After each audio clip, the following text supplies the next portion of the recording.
Bonjour Bertrand. Bonjour Olga.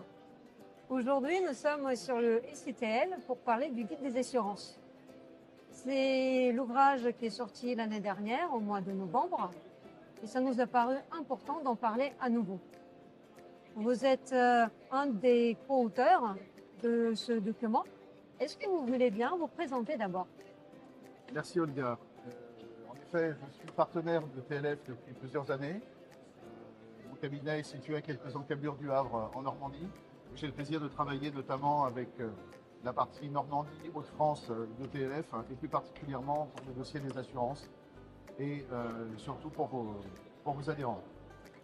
Il y a quelques mois, en effet, TLF a pris contact avec moi ainsi qu'avec un confrère de Lyon pour réaliser ce guide afin de répondre, je dirais, du mieux possible aux problématiques assurantielles du transport routier de marchandises essentiellement, mais aussi ce qui est périphérique en termes d'assurance, comme la protection juridique, comme la responsabilité civile des mandataires sociaux et autres que je développerai tout à l'heure.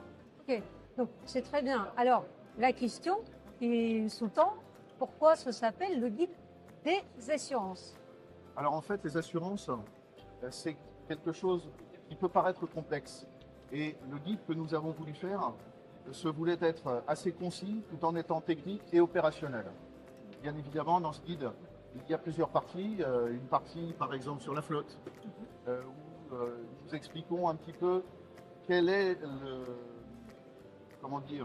la pensée des compagnies d'assurance, afin d'aider vos adhérents le mieux possible à comprendre l'environnement technique des compagnies d'assurance, leurs exigences, afin d'y répondre au mieux et d'adapter à leur compagnie. Donc, ceci pour la flotte, avec la partie technique d'assurance, la gestion, les sinistres, et puis surtout l'anticipation. On a fait aussi une autre partie sur les marchandises transportées, avec toute la partie responsabilité civile entreprise et responsabilité civile contractuelle. On aborde aussi la loi organique sur le transport intérieur. Alors ça peut paraître peut-être un peu rébarbatif, mais pour les professionnels, c'est vraiment quelque chose de quotidien auquel il faut s'attacher. Sans oublier l'assurance multirisque. Eh bien, tout à fait. En fait, nous n'avons pas du tout oublié la partie logistique, qu'on appelle plus communément la partie dommage aux biens, que nous avons traité dans une troisième partie et qui compte, je dirais, un petit peu la clôture de cette partie générale du guide des assurances. Et puis, nous avons terminé en prenant, comme je vous le disais tout à l'heure, un espace un peu plus restreint, mais aussi pour attirer l'attention sur les enjeux juridiques, sur les enjeux des mandataires sociaux et aujourd'hui sur les enjeux des cyberattaques. Nous autres assureurs pouvons répondre à ces demandes. Ce qu'il faut, c'est que vos adhérents puissent avoir une relation très privilégiée avec leur partenaire assurance. En conclusion, quel est le message à passer auprès de nos adhérents en matière d'assurance?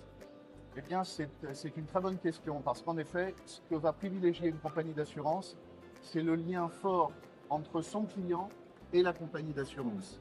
Le fait d'être actif dans le domaine de la prévention donnera confiance à l'assureur.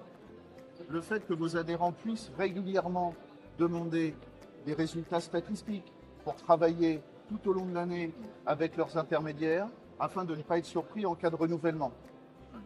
Je pense que l'anticipation est vraiment mère de sûreté. Et ce serait, si on pouvait récapituler, ce serait vraiment le point d'orgue de ce guide. En somme, comment plaire à son assureur pour avoir les meilleures conditions? Olga, c'est exactement cela. Merci. Merci Bertrand.